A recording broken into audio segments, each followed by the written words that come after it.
What's going on, guys? C93 here, and today we are talking about rogue utility. That's right, we're kicking, we're gouging, we're cheap shot, and we're doing everything we can to stop that spell from casting.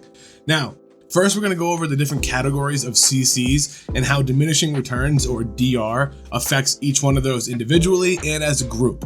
Now, I would love to say that Rogue is king in Mythic Pluses. Unfortunately, it's not anymore. This isn't BFA, we don't have Keep Your Wits About You anymore.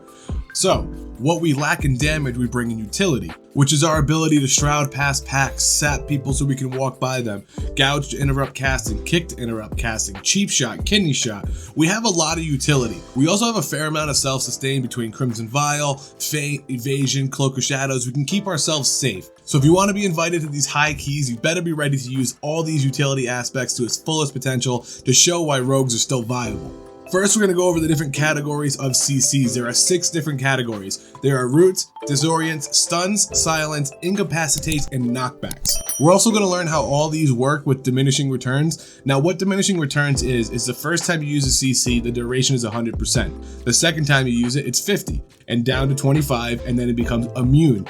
Now, Diminishing Returns is specific to category.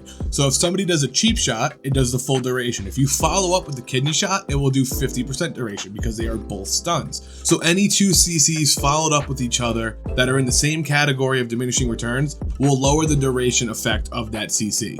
Now, Diminishing Returns resets after about 18 seconds. So if you kidney shot and then 18 seconds later do another kidney shot, it will be the full duration. It won't be reduced at all. Also, there are some outliers for certain abilities that aren't affected by Diminishing Returns. For example, on Rogues, Gouge isn't affected by it, and I don't believe Blind is either. So knowing all that, you don't want to use CCs in the same category, so don't cheap shot, kidney shot, because eventually it will become useless and you'll be wasting combo point. Next, we're going to go over the abilities you can use to interrupt a spell. Now, your main ability is going to be Kick.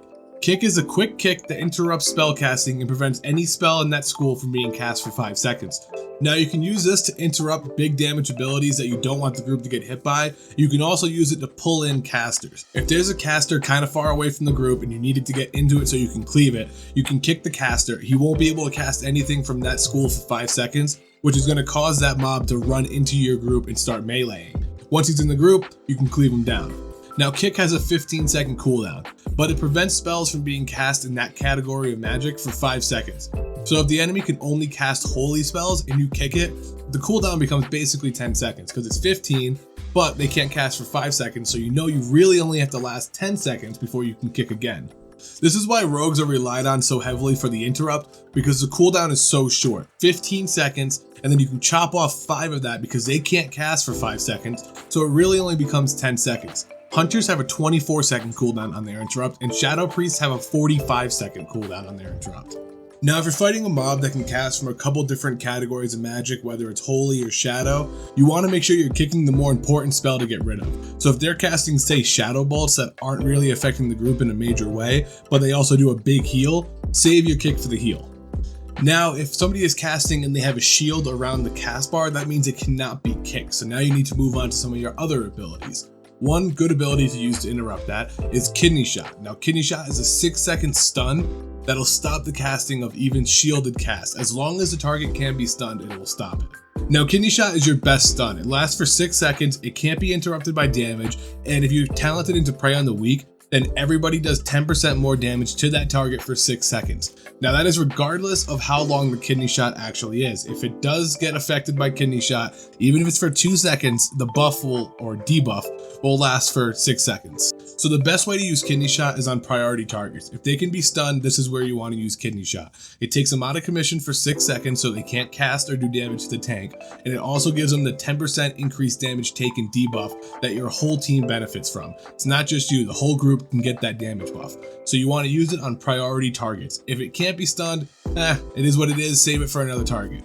Now, something to note is when you use Kidney Shot or Blind or Gouge to stop a shielded cast, most likely when it comes out of that CC, it's going to try to cast that same exact spell. So you need to be ready with another form of CC to stop that or kill it before the cast gets off. The last way to use a Kidney Shot is, say someone starts casting a heal, you kick, but right before you kick, someone else gets the interrupt beforehand, and now you've wasted your kick. You can use Kidney Shot when you know that your kick is within a 6-second cooldown range to stall the target out. Now it's also stunned, it's taking a little bit of extra damage, and when it comes out of stun, your kick will be ready to go. So if it starts to cast something, you can kick and interrupt that cast, and now you get the bonus of it not being able to cast anything from that category of magic for 5 seconds. Another way to interrupt a shielded cast is with Gouge. Now Gouge is a quick 4-second stun, but it is interrupted by damage. So as soon as someone hits it, it comes out of that Gouge and it will start casting that same spell again. So you kind of use Gouge as a stutter step for the mob so that it gets close to casting and then you whack it, it stuns for a half second, and then when they try to cast it again, you move on to your next ability or you kill it before it finishes. Now you can see the use of this in this video. I'm in Mist of Tyrna Scythe and I use it to either stutter step the Shades so that they can't get to the range as quickly as they normally would, or for the bucking rampage that some of the ghost, spirit, elks do. If they're in that channeling cast, you can pop in front of them and hit the Gouge and it will stop that cast. They're going to do it again, but it'll stall them for a second. Same goes for that like artillery shot they shoot in front of you. If they're spraying and you hop in front for a second and just tap that Gouge, it'll stop that and they'll have to cast it again. Now the last way to interrupt either a shielded spell or just a regular spell from a distance is blind. Blind is an excellent move. If you can't get close to the target, you can throw out the blind, and again, it's broken by damage, but it will stop the cast. Again, they're going to start casting it as soon as they come out of the blind, but it gives you a second to react, to move, to plan your next attack. Now, blind has the longest cooldown out of all of these, so you want to use it for either a very important stop or even to save somebody's life. Like I'm sure I've used it a couple times in this video when I see either the Shades coming towards me or again going towards the range where they might not see it coming, or they're in the middle of the cast. I'll throw the blind out. That way they see, oh man, someone's in front of me, I can move, and they have a half second to do it before they get hit by some damage and they're broken out of the blind. Now, if you really want to, you can chain most of these moves together. Kidney Shot and Cheap Shot will reduce the duration of it and even go to immune. But if you Cheap Shot and then Kidney Shot, you're still going to get the effect of the stun. It will still stop the cast. Then you can follow up with Gouge, and then when they start casting again, if you really need to, you can throw the blind in as well. And there you got 4 different CCs stopping spell casting. Now I keep saying you can use it to interrupt spell casting, but there are other reasons to use these moves. Like I mentioned before, you can use it to save a life. If somebody's getting focused by something and they're running away, you can throw the blind out. It will stall them out for a little bit, and you don't need to be very close to the target to do it. In this video, you see I often cheap shot the Shades and save my cheap shot for those because they can 2-shot people. If they get close enough to you, they'll do a lot of damage. So using these CCs to just stop targets from going after other players besides the tank is also very helpful, because when you get hit by some of these things and you're not ready for it, they can do a lot of damage to non-tanks. So saving that and throwing it out just to help one of your teammates is also very valuable. Now, using these appropriately does take a little time in dungeons. You want to learn what mobs can and can't be stunned, can and can't be blinded. You know, you don't want to waste a blind because it's got a pretty hefty cooldown. You want to make sure that you're using it appropriately. So some targets just can't be stunned, and part of the learning process is swinging that Kidney Shot and then saying, oh man, that's immune. Okay, I can't do that. And then you figure out what to use it on and what not to use it on.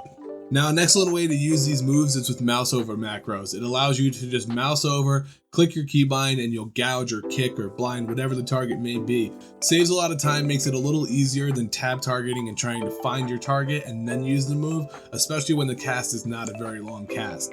Now, I unfortunately have a habit of holding my right click down so that I can move around and move my camera freely, so I do not use mouse over macros, but I've gotten pretty quick with the tab targeting. If you don't have that habit, then feel free to use a mouse over macro. It'll make it a hell of a lot easier. Next, we're going to touch on Rogue's defensive utilities, their evasions, the Cloak of Shadows, the feints, Crimson Vials. Now, a lot of these moves are very straightforward, so I'm going to go through them relatively quick, but I want to touch on the subject while we're on the video of utilities. First off, we're going to start with evasion. Now, evasion is a move that grants you 100% dodge for 10 seconds. It's really good when stuff starts going sideways and the tank may go down. You can survive for 10 seconds because you can't get hit. You can let people try to get that last bit of damage out to finish off the boss or the mob, whatever you go down to. Hopefully they do it because you won't last long once it wears off. Now, hopefully it doesn't happen too often because evasion is a really good way to avoid AoE physical attacks as well. In this video, you can see that I pop evasion during the Spirit Elk's bucking Bronco, because I know as long as I'm in that circle, if I have evasion on, I won't get hit by the buck, and I'll be able to stay in there and do a little bit more damage. And even if it wears off and I take one of those shots, it's not going to kill me. It'll knock me out of the circle, and the healer will still be able to heal me up. So in summation, evasion is really good to save the fight if you're in an oh shit situation and the tank goes down. It's also really good to avoid large physical damage that's hitting everybody in the group. It can relieve the healer a little bit and let him heal the people who aren't as lucky to have evasion and are getting hit by those AoE shots. Next up, we have Cloak of Shadows. Now, Cloak of Shadows is your magical immune. It lasts for 5 seconds, it wipes off all the dots you have, and you can't get hit by a magical shot while you have Cloak of Shadows on. This is really good for one, wiping away dots. You know, if there's a caster who's randomly targeting people and putting dots on people, you can wipe them away. It also wipes away the bursting affix too. So if you're in a mythic key and you have bursting and you start getting a little too high on the notch, you can pop your Cloak of Shadows to wipe that away. The healer will be grateful for that because he can focus on the other people who are still taking those shots.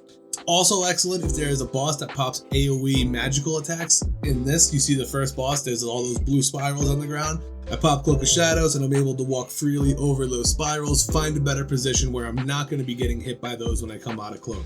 Now what's important with these two moves is knowing what attacks are physical and what attacks are magical. There are some raid bosses that you can sneak through by popping Cloak of Shadows on some of their moves. There are some bosses that apply physical damage that you can get away with popping evasion and taking the shot. However, knowing the difference is crucial. You don't want to pop a Cloak of Shadows and then get hit with some physical damage and wipe you or the group or the raid, whatever it may be. For example, in Castle Nathria on Huntsman, his first pet, Margor, I believe is his name, he will do a vicious lunge on people.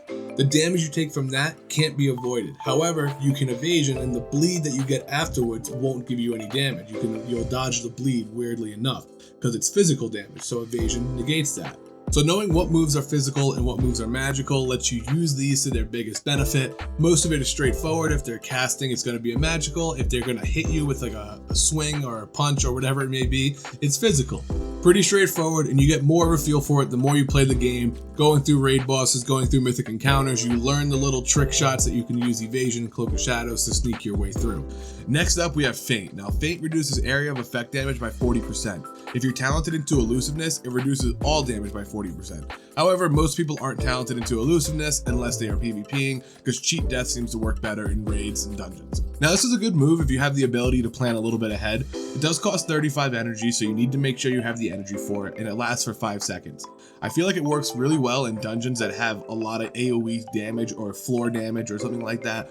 Like the second boss in Sanguine Depths, putting that red stuff on the ground, or even Mr. Tyranid Scythe with the blue swirls. You know, it's good to just take a little bit less damage, help the healer out. All these defensive moves are to help the healer out and stop taking unnecessary damage. So that's Feint, very straightforward, reduces area of effect damage by 40%. So if you know a big area of effect move is coming, you can pop that ahead of time, take a little bit less damage, and it'll help out the whole group, and let you stay alive, because dead people do no DPS. Next up, we got Crimson Vial. Now, Crimson Vial heals 20% of your health over 4 seconds. This is your self-heal, and it's very valuable. If you're taking a lot of damage consistently, use this as often as possible, because a 20% heal is really good, and it's really going to take some stress off your healer. This is one of your moves that you should have on a relatively easy key to hit, so you can just tap it and keep your rotation going. It does cost energy, but it is well worth the energy if you are in a high damage situation. Next and lastly, we're going to go over Vanish. Now, Vanish is kind of an offensive and defensive move. If you want to use it defensively, when something starts targeting you that you need to drop quickly, you can Vanish. Vanish is affected by Restless Blades too, so it comes off cooldown fairly quickly, so if you need to use it to get away from something, that's fine. You can also use it offensively as Sub or Outlaw, both specs use it. If you're Outlaw and you have Count the Odds, you can use the Vanish Ambush combo to have a 60% chance to generate another buff for Roll the Bones, which is great because the more Roll the Bones buffs you have, the better you're going to do. If you're Sub, you would use it to get an additional Shadow Strike out, get 2 more combo points instead of the 1 from Backstab, and then you can go into your rotation a little bit quicker. Now, it seems to work a little better for Outlaw because the Roll the Bones buff is a bigger increase in damage than just getting a Shadow Strike out, and it's affected by Restless Blade. So the more combo point finishers you use, the shorter the cooldown becomes, and you can use it more frequently. Now, I think Vanish should be mainly an offensive ability, but because the cooldown is so short, you can use it defensively and not feel bad about it. And there you have it, guys. That is Rogue Utility. I hope you learned a little bit. I hope you're out there kicking, gouging, kidney shotting as much as you can. You know, have some fun with it. Try to learn new things. Figure out what bosses and mobs you can stun and what you can't. And have a good time with it. I'm glad you guys watched. I hope you liked the video. If you do like the video, like and subscribe below for more Rogue content coming your way. Until then, guys, C93 out.